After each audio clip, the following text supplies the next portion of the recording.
সালামুন আলাইকুম ইয়া আইয়ুহান নাস ক্বালা রাব্বি ইশরাহ লি সাদরি ওয়া ইয়াসসির লি আমরি ওয়াহলুল উকদাতাম মিন লিসানি ইয়াফকাহু কওলি ওয়াকুর রাব্বি আউযু বিকা মিন হামাজাতিশ শায়াতিন। আর কিছুদিন পরেই কুরবানি আসবো। এই কুরবানিতে হাজার হাজার মিলিয়ন গরু এগুলি জবাই করা হইব।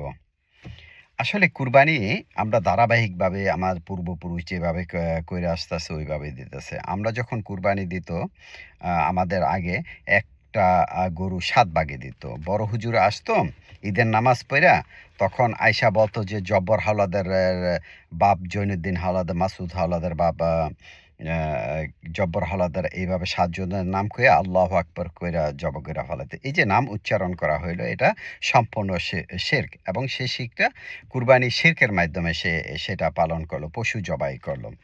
তারপরে হুজুরে ১,০০০ টাকা নিয়া গেলগা, এভাবে কুরবানি দিত। আল্লাহ পাক পবিত্র কোরআনে কুরবানি সম্বন্ধে কি বলছে সেটা আমরা দেখি যে কুরবান কি? কুরবান শব্দটা হচ্ছে স্যাক্রিফাইস করা বা নৈকট্যপ্রাপ্ত হওয়া আল্লাহর কাছে সেটা। পবিত্র কোরআনে সূরা আল মায়েদার ৫ নাম্বার সূরাতে ২৭ নাম্বার আয়াতে সেখানে বলছে, তুমি আদমের ২ সন্তানের যে বর্ণনা করো, ২ সন্তানের সংবাদ। একজনের কাছ থেকে কুরবানি গ্রহণ করা হইল, আরেকজনের কাছ থেকে কুরবানি গ্রহণ করা হইল না। যার কাছে গ্রহণ করা হয়েছে তাকে তার এক ভাই মেরে ফেলল, হত্যা করল। তখন যখন তাকে হাত বাড়ালো, হত্যা করল, যার কাছ থেকে কুরবানি গ্রহণ করা হয়েছে সে বলল যে আমি তোমাকে হত্যা করব না, তোমাকে আমি প্রতিরোধ করব না। কারণ আমি বিশ্বজগতের প্রতিপালককে ভয় করি এবং মুত্তাকিনদের কাছ থেকে কুরবানি গ্রহণ করা হয়। এই আয়াতে ৫ নাম্বার সূরাতে ২৭ নাম্বার আয়াতে এখানে কুরবান শব্দটা আছে। পবিত্র কোরআনে কুরবানি শব্দটা আসছে ৩ বার। সূরা আল মায়েদার ১৮৩ নাম্বার আয়াতে, সূরা আল ইমরানের ১৮৩ নাম্বার আয়াত, সূরা মায়েদার ২৭ নাম্বার আয়াত, সূরা আল আহকাফের ২৪ নাম্বার আয়াত। সেখানে বলা হয়েছে কুরবানি শব্দটা নৈকট্যপ্রাপ্ত, মানে স্যাক্রিফাইস করা, সেটাকে কুরবানি বলা হয়েছে। তারপরে সূরা বাকারার ১৯৬ আয়াতে সেখানে বলা আছে যে আর হজ এবং উমরা পূর্ণ করা আল্লাহর জন্য। যদি তোমরা বাধাপ্রাপ্ত হও যাহা তোমরা সহজ পাও উহা কুরবানি করো, এবং তোমাদের মাথা মুন্ডু করানো যতক্ষণ পর্যন্ত তোমরা যথাস্থানে পৌঁছাইবা কুরবানির স্থানে। অথবা তোমাদের মধ্যে যারা অসুস্থ হয়ে যায় বা কষ্টদায়ক মাথার মধ্যে অসুস্থ থাকে, যদি মাথা মুন্ডু না করতে পারো তাহলে বিনিময়ে কি দিতে হবে? বিনিময় কুরবানি দ্বারা হজ বা সাদগা দিতে হবে। যখন তোমরা নিরাপদ হতে চাও এবং লাভবান হতে চাও, উমরা দ্বারা হজকে পালন করো। সুতরাং যা সহজ হবে তাহাই কুরবানি দেবে। কিন্তু যে কুরবানি দিতে সামর্থ্য রাখে না বা পায় না, সে যেন রোজা রাখে ৩ দিন হজের সময়, আর ৭ দিন যখন তারা গন্তব্যস্থানে পৌঁছেবে তখন ৭ দিন। এটার নিয়ম হচ্ছে এই ১০ দিন রোজা রাখতে হইব কারা? যারা মসজিদুল হারামে বসবাস করে না, তাদের জন্য এই নিয়ম আছে। তোমরা আল্লাহকে ভয় করো, নিশ্চয়ই আল্লাহ শাস্তি দানে কঠোর। এটা সূরা আল বাকারার ১৯৬ আয়াতে বলা হয়েছে যে কুরবানির এটা। এখানে আপনি যদি আরবিটা পড়েন, ট্রান্সলেটর আল আহাদ কুরবানি বলা হয়েছে। আল আহাদ শব্দটা পবিত্র কোরআনে প্রায় ৩১৬ বার আসছে। এখানে ৭ বার আহাদ যেখানে আসছে সেখানে কুরবানি করছে, আর বাকি যে শব্দগুলি আছে সেখানে আহাদ শব্দ হচ্ছে হাদা, মানে হুদা শব্দ থেকে আসছে। এটা হলো হেদায়ত প্রাপ্ত হওয়া যে বা সঠিক পথ, হেদায়ত পথ নির্দেশন, সৎ পথ। যেরকম আমরা ইহদিনা সিরাতাল মুস্তাকিম, এই যে ইহদিনা হাদা আছে না, এটা মানে সহজ পথ পথ পাওয়ার জন্য ব্যবহৃত হয়েছে। আর ৭ বার কোরআনে এটা ট্রান্সলেটররা কুরবানি বলছে, কুরবানি। কিন্তু এই শব্দটার অর্থ কুরবানি না। আপনি এই যে সূরা বাকারার ১৯৬ আয়াতটা পাঠ করলে দেখতে পারবেন যে এখানে ৩ বার আসছে, কিন্তু পবিত্র কোরআন এই শব্দটা ৩১৬ বার আসছে। আর ৭ বার কুরবানির জন্য ব্যবহার করছে। আর ৩০৯ বার এই আয়াতটা অন্য অর্থে ব্যবহার করা হয়েছে। সৎ পথ, সঠিক পথ, হেদায়েত পথ নির্দেশন। আপনি সূরা বাকারায় ২, ৫, ১৬, ৩৮, ৯৭, ১২০, তারপরে সূরা আল ইমরানের ৪, ৭৩, ৯৬, ১৩৮ এই আয়াতগুলি পাঠ করলে আপনি বুঝতে পারবেন। তারপরে কুরবানি যে আরেকটা শব্দ আছে এই আয়াতেই, সূরা বাকারা ১৯৬ আয়াতে নুসুকি শব্দটা ব্যবহার হইতে কুরবানি। এইটা ৭ বার নুসুকি শব্দটা পবিত্র কোরআনে আসছে। নুসুকি শব্দের অর্থ এখানে কুরবানি করছে, কিন্তু নুসুকি শব্দের আরও অনেক আছে। সেটা হলো সূরা আল বাকারা ১২৮ এবং ২৮ আছে ইবাদতের নিয়ম, নুসুকি শব্দ। আর হজের নিয়ম ২০০ নম্বর আয়াতে সূরা বাকারায় আসছে, এটা কুরবানি। তারপরে কুরবানি মানসাকা শব্দ কুরবানি বলা হয়েছে, এটা সূরা হজে আসছে। মানসাকা মানে হজে ২২ নাম্বার সূরা ২২ নাম্বার সূরাতে ৩৪ নাম্বার কুরবানি বলা হয়েছে। আবার মানসাকা শব্দের অর্থ আবার কি করছে, সে সূরা হজের ৬৭ নাম্বার আয়াতে ইবাদতের নিয়ম, হজের নিয়ম, ইবাদতের নিয়ম, কুরবানির নিয়ম এই অর্থগুলি ব্যবহার করেছে নুসুকি। নুসুকি শব্দ পবিত্র কোরআনে ৭ বার আইছে। নুসুকি শব্দের অর্থ হচ্ছে কুরবানির নিয়ম বা হজের নিয়ম, যেহেতু কুরবানিটা হজের সাথে সম্পর্ক এই জন্য। আর এই কুরবানি দেওয়ার নিয়ম হচ্ছে হজে গেলে মসজিদুল হারামে তুমি নির্দিষ্ট স্থানে যদি গিয়ে তুমি কুরবানি দাও, আবার যদি সেখানে না পৌঁছানো পর্যন্ত তুমি মাথা মুন্ডু করো না। আর যদি কুরবানি দেওয়া তোমার সমর্থ না থাকে তাহলে তুমি ৩ দিন সেখানে রোজা রাখো হজের সময়, এবং হজ থেকে যখন আবার গন্তব্যস্থানে পৌঁছাবে তখন তুমি ৭ দিন রোজা রাখো। এটা সাদাকাত দিতে গেছে। এইটা নিয়ম হচ্ছে যারা হজ করতে যাবে, আর কুরবানি এটা হচ্ছে হজের জন্য। আর ওই যে বলছে যারা বাধাপ্রাপ্ত হবে তাদের জন্য, কেউ যদি হজে যাইব বাংলাদেশে, তখন সে ফ্লাইট মিস হইলো, বোর্ডিং পাস পাইল না, বা জাহাজের টিকিটের সমস্যা হইলো, তাদের জন্য কইছে তারা তোমার কুরবানি দাও। এখন যে এই যে যারা এভারেজে সারা বিশ্বে মিলিয়ন পশু জবাই করতে হয়েছে, তাহলে তো পশুর সাথে এই কুরবানি তো একটা অত্যাচার। আর আল্লাহ পাক বলছে এই রক্ত তো পৌঁছায় না, তোমার তাকওয়া পৌঁছায়। আর কুরবানি হচ্ছে স্যাক্রিফাইস করা, তোমার তাকওয়া। কি স্যাক্রিফাইস করতে হবে, কি কুরবানি দিতে হইব? তোমার মনের মধ্যে যে হৃদয়ের মধ্যে যে যে কুরিপিগুলো আছে, হিংসা, ক্রোধ, রাগ, এরপরে এগুলি ই করতে বলছে, এগুলিকে তুমি হত্যা করো তোমার এই করতে, তাহলে তুমি মোত্তাকিন হইবা। যেরকম আদমের ২ সন্তান তো কোনো পশু কুরবানি করে নাই, তারা এইগুলি দিছে। একজন সৎ ছিল, যখন অসৎ যে ছিল তখন তাকে ওই যে সৎ ব্যক্তির মারতেছে। আর সৎ ব্যক্তি বলছে আল্লাহকে ভয় করি, আর মোত্তাকিনদের কাছ থেকে হচ্ছে কুরবানি গ্রহণ করা হয়। আর কুরবানির মেইন নিয়ম এটাই, পশু জবাই করলে তো পশু হত্যা করে নিজেকে পরিশুদ্ধ করা যায় নাকি? তাহলে তো আল্লাহ পাক পশুর সাথে নির্যাতন করলে সেটা বলে না। কিন্তু আল্লাহ পাক সমস্ত কিছু খাদ্য যে রিজিক দিয়েছে মানুষের জন্য, এই রিজিক একদিন এই যে অপচয় করতেছে, আল্লাহ পাক বলছে তোমাকে আমি যে রিজিক দিছি উহা হইতে খাও এবং মানুষকে সাহায্য করো, এটা তুমি অপচয় করো না। অপচয়কারীকে আল্লাহকে পছন্দ করো না, এবং এটা শয়তানের লক্ষণ। একদিন মিলিয়ন কুরবানি দেয় অনেকে, এটা তো গর্ব করার জন্য কুরবানি দেয়। ৫ লাখ ১০ লাখ টাকা দিতেছে, আমি বিশাল বড় গরু দিছি, সেই রক্ত আল্লাহর কাছে পৌঁছায় না। সে টাকাটা হয়তো অবৈধ করছে না বৈধ করছে সে জানে, এবং আল্লাহ জানে, ওই কুরবানি না। ৩৬৫ দিনে যে বাংলাদেশে প্রচুর লোক আছে যারা খাদ্য এই যে মাংস তো পায়ই না। এরা এমন লোক আছে মাঝে মধ্যে এই মিডিয়াতে দেখি যে ১ বছরে তারা কোনোদিন ১ টুকরা মাংস খায় নাই। এই যে পশু কুরবানি যেটা আছে, তোমার যদি সামর্থ্য থাকে তুমি সেটা প্রতিদিনই দিতে পারো। ৩৬৫ দিন দিয়ে গরিব যে আছে তোমাদের সমাজে আত্মীয়স্বজন তাদেরকে তুমি সেই মাংসটা বিলাও, সেটা অপচয় হবে না। আর একদিন কুরবানি করে যে কুরবানি তো গরিবরে দেয় না, উল্টা ফ্রিজের ভিতরে এইগুলি রেখে দেয়, সেই কথা বলা না, সেই কুরবানির কথা বলা না। কুরবানি নিয়ম হচ্ছে একমাত্র হজের জন্য। হজে গেলে কুরবানি দিতে পারবে, না দিতে পারলে তুমি 10 দিন রোজা রাখবা, 3 দিন হজের সময় আর বাকি 7 দিন তুমি বাড়িতে পৌঁছানো। এই 10 দিন হজে নেওয়া যায়। আর হজ শব্দটা তো আমি তো হজে গিয়েছি। হজ শব্দ যেরকম ইন্নাল আউয়ালা বাইতি হুদা লিন্নাস লাল্লাযী বিবাক্কাতি মুবারাকাতুন হুদাল লিরাব্বিল আলামিন। সমস্ত মানুষের জন্য সেখানে হজ।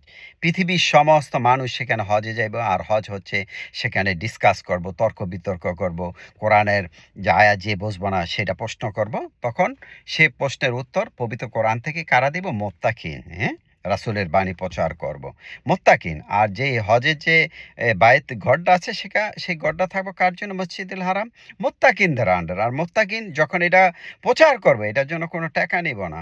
আর কোরআনে আছে যে নবী রাসূল এরা এর বিনিময়ে কোনো টাকা পয়সা কিছু নিত না। মক্কাতে যখন এই যে খুতবা দিল, এদের বেতন কত? কোটি কি টাকার বেতন। এই টাকা তো হারাম। এদের কাছে কি হিদায়াত পাবে? আর বর্তমান যে হজের যে মসজিদুল হারাম আছে সেটা কি মুত্তাকিনদের আন্ডার আসেনি?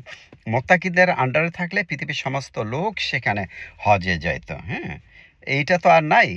হজে বর্তমান তো কি অবস্থা এখন? যাই হোক, এই প্রসঙ্গে বলতে চাচ্ছি না। হজের সময় কুরবানি দিতে হইব, যে পশু কুরবানি যেটা আছে, হ্যাঁ? আর এইভাবে লক্ষ কোটি টাকা কুরবানি এভাবে দিতে নাই, পবিত্র কোরআনে নিয়মও নাই। আর পবিত্র কোরআনে হজ নুসুকি যে শব্দটা আছে কুরবানি বলা হয়েছে।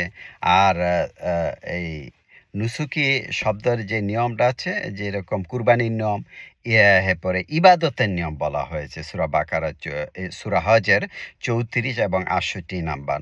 আর আরেকটা আছে সূরা কাউসারের 108 নাম্বার সূরা কাউসারে, সেখানে ওয়ান নাহার বলা হয়েছে। ওয়ান নাহার মানে জবাই করা। এই জবাইকে কুরবানি করছে, মনে করছে পশু জবাই করতে গেছে। আরে পশু জবাই করতে গেলে মানুষই তো পশু, আমরাই তো পশু। আমাদের ভিতরে যে কুরুপিও আছে সেটাকে জবাই করতে বলছি। আর তোমার যে রিজিক দিয়েছে ওই তো খরচ করো। মানুষের যে আজকাল যে বড় লোক আছে, পয়সা আছে, সে তার পয়সাকে দিতে চায়নি, এটাই স্যাক্রিফাইস করতেছে।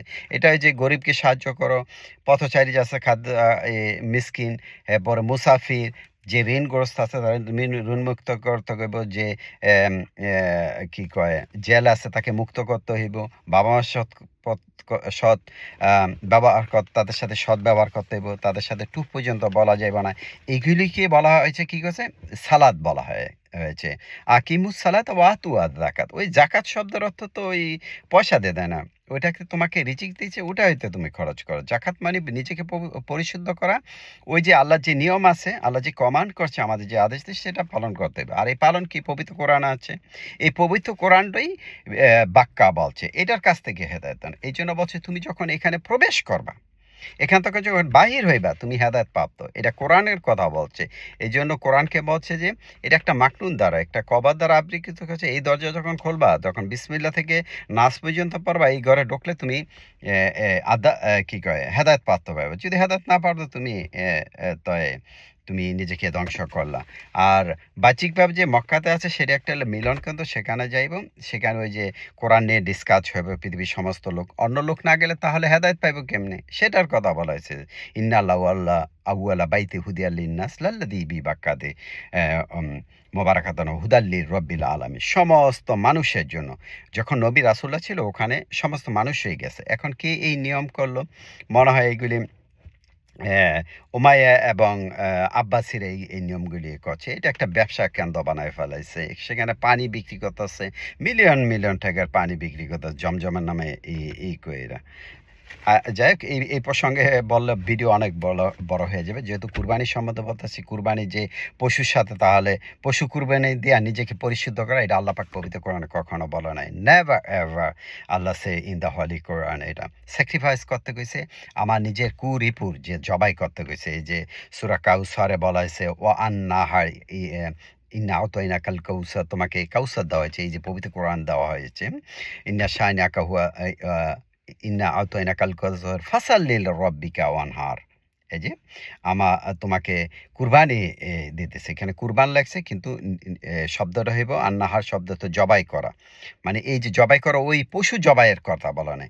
আমার ভিতরে কুরুপিকে জবাই করতে হয়েছে। হিংসা, ক্রোধ, রাগ, পরে মিথ্যা কথা এইগুলি বর্জন করতে হবে, তাহলে আপনি মোত্তাকিন হয়ে যাবেন। ইহা ছাড়া তার মোত্তাকিন হওয়া যায় না। ওই যে আদমের ২ সন্তান যে কুরবানি দিছে একজন এর কাছে তন গ্রহণ করছে, যার কাছে তন গ্রহণ করছে সে বলে আমি আল্লাহকে ভয় করি। আর এটা গ্রহণ করা হয় একমাত্র মোত্তাকিন। মোত্তাকিন হতে হলে কি করতে হবে? পশু জবাই গেলে মোত্তাকিন হয়ে যাবেন। তাহলে তো এরা ৫ লাখ, ১০ লাখ, ২০ লাখ টাকা দিয়ে গরু হয়, এরা মোত্তাকিন হয়ে যাব। আল্লাহ নেভার সে দ্যাটস। কারণ নিজের কুরুপিকে ই করতে হবে। আর বাহ্যিকভাবে যেটা আছে হজে গেলে সেখানে মসজিদুল হারামে কুরবানি দিতে হইব। আর যদি সামর্থ্য না থাকে তাহলে ১০ দিন রোজা রাখতে হইবে। এটার কথা বলা হয়েছে কুরবানি। এটা করার তৌফিক দান করুক। আর ওই যে হ হজ হচ্ছে সারা বিশ্বের মানুষের জন্য এটা সমস্ত মানুষ সেখানে যেতে পারবো। এখন ওখানে গেলে হেদায়েত পাইবো। হেদায়েত কিভাবে পাবে? যে এই মসজিদুল হারাম পবিত্র লোকের আন্ডারে থাকবে। এটা আপনি বাইবেলেও দেখবেন, আবার কি কয় এই পবিত্র কোরআনও দেখবেন যে সেই ঘরটা থাকবো হারাম শরীফ এটা পবিত্র মোত্তাকিনদের আন্ডারে থাকবো। কারণ মোত্তাকিন ছাড়া তো পবিত্র কোরআনের এই যে আল্লাহ রাসূলের বাণী কিভাবে এক্সপ্লেইন করব? যখন অন্যান্য ধর্মের লোক সেখানে যাইব, তখন তারা প্রশ্ন করব, সেখান থেকে তারা হেদায়েত পাইবে। হেদায়েতের মালিক আল্লাহ। যদি তার ব্রেন কনসেন্ট যে আছে ইন্না নাহনু নাজ্জালনা যিকরা ওয়া ইন্না লাহু লাহাফিজুন। নিশ্চয়ই আল্লাহ এই যে রিমেনিং দিছে মানুষের যে ব্রেইন, এইটা আল্লাহ হেফাজত করে। আর হেদায়েতের মালিক আল্লাহ। কিন্তু এই বাণী যে আছে আল্লাহর রাসূলের বাণী, যে আল্লাহর পবিত্র কোরআন, রাসূল মানে আল্লাহর যে বার্তা জীবিত আছে, এই যে বিসমিল্লাহ থেকে নাস পর্যন্ত এই বার্তার এক্সপ্লেন করতে হবে। এইটাই রাসূলের বাণী। রাসূল জীবিত আছে। সবসময় জীবিত আছে রাসূল। এই হেদায়েতের মাতে আল্লাহ। আর এই কোরআন থেকে মোত্তাকিন যারা আছে কোরআনের রুজুকে ধরে রাখছে। এটা দল উপদলে ভাগ করে নাই। শিয়া, সুন্নি, সালাফি, আহমদী, হাম্বলি, ওয়াহাবি, হিন্দু, খ্রিস্টান যে আছে এগুলি ভাগ করে নাই। যারা কোরআনের রুজুকে ধরছে তারাই হেদায়েত প্রাপ্ত। সেখান থেকে ওই যে আল্লাহ জিকর করে এখান থেকে আল্লাহ পাক সে ওহী ইলহাম করে বুঝাই দিব। সে তখন আল্লাহর বাণী মানুষের কাছে প্রচার করব। আর মক্কা হচ্ছে যাদের সামর্থ্য থাকে যাইব সেখানে হজ করতে। আর সেখান থেকে হেদায়েত পাওয়া যাবে। সমস্ত পৃথিবীর মানুষ হেদায়েত জন্য সেখানে যাবে। আর মেইন হেদায়েত হচ্ছে আধ্যাত্মিকভাবে ব্যাখ্যা হচ্ছে পবিত্র কোরআন। কোরআনের ভিতরে ওই যে বলছে যে তুমি যখন এখানে একবার প্রবেশ করবা, এখান থেকে বাহির হইবা তুমি হেদায়েত প্রাপ্ত। ওখানে মক্কাতে তো দেখলাম ওখানে তো দরজা অনেক কিছু আছে, কিন্তু আমরা তো যাই ঢুকতে পারি না, বাহির হইতে পারি না, সেটা না। এই কোরআনের মধ্যে যখন আপনি ঢুকবেন এবং নাচ থেকে যখন পইরা বাহির হইবেন তখন হেদায়েত পাইবেন। এই কোরআনটাই মেইন। আর এই মিলিয়ন যে কুরবানি দেওয়া হয় সেটা নিয়ম বলে নাই। হজের সময় কুরবানি। আর যারা হজে যাইতে বাধাপ্রাপ্ত হয় তারা কুরবানি দিতে পারবে। আর কুরবানি এটা সবসময় আপনি দিতে পারবেন। আপনার রিজিক। আপনার টাকা আছে, আপনি ১০ লাখ টাকা দিয়ে গরু দিলেন ৩৬৫ দিনে। আপনার আত্মীয়স্বজন, পাড়া প্রতিবেশী এবং পথচারী এদের খাদ্য নাই। বাংলাদেশে তো অনেক লোক আছে সারা বছর এক টুকরা মাংস খাইতে পারে নাই। একদিনে এই যে মিলিয়ন জব করে যে অপচয় করাইতেছেন, এই অপচয়, এই রক্ত আল্লাহর কাছে পৌঁছে নেয়। তাকওয়া দিতে গো। আমি যদি দেখি যে এখন আমার এলাকায় গরিব আছে, খাইতে পারতেছে, আমার সমর্থন থাকলে আমি একটি গরু জবাই করে দেব। কারণ এগুলো আল্লাহ দিয়েছে। কিন্তু একসাথে এত জবাই করা এটা আল্লাহর নিয়ম নয়। নিয়মটা শুধু যেটা আছে মসজিদুল হারামে বা হজে গেলে সেটা করতে হবে। আপনি সূরাগুলি পড়েন। সূরা মায়েদার ২৭ নাম্বার আয়াত, সূরা আল বাকারার ১৯৬ আয়াত। সেখানে দেখেন যে ওই যে আরবি যে শব্দগুলিকে কুরবানি করা হয়েছে সেগুলো কুরবানা হেদায়েত প্রাপ্ত। আলাহাত বলা হয়েছে। পরে মানসাকা ইবাদের পদ্ধতি। নুসুকি শব্দটা এটা ওই যে মানসাকা মানে ওই মহকাম মুতাশাবিনের আয়াত, এগুলি সংযুক্ত অক্ষরে। এইগুলি পড়লে বুঝতে পারবেন যে যে কি মানে কুরবানি যে লেখছে আল আহাদ শব্দের যে কুরবানি ৭ বার লেখছে আর ৩০৯ বারে এটার অন্য অর্থ করা হয়েছে। কাজেই মানুষকে বোকা বানানোর জন্য এইগুলি করছে। কাজেই যার হিসাব তার কাছে দেওয়া হইব। এই জন্য আল্লাহ পাক বলছে কোরআন পড়ো তুমি এবং এটা নিয়ে গবেষণা করো। আফালা ইয়াতাদাব্বারুল কোরআনা আম আলা কুলুবি আকফালাহা। তুমি এই কোরআন আবৃত্তি করো এবং এটাকে নিয়ে গবেষণা করো। তোমার হৃদয় কি তালা লাগিয়েছিল? তোমার হৃদয়ের ওপেন করো এবং এটা পড়ো এবং মোত্তাকিন হও এবং নিজেকে কুরবানি করো, নিজের কুরিপ। আল্লাহ পাক মানুষকে সর্বোত্তমভাবে সৃষ্টি করেছেন। যদি সৃষ্টির পর যদি তুমি আল্লাহর আয়াতকে অস্বীকার করো, তাহলে তুমি সর্বনিম্ন পশুর চাইতে অধম। এই যে পশুর আইছে না, পশু কুরবানি, আমিই পশু, আপনিই পশু। আমার নিজের কুরুপিকে কুরবানি করতে হইব। আলহামদুলিল্লাহ রাব্বিল আলামিন।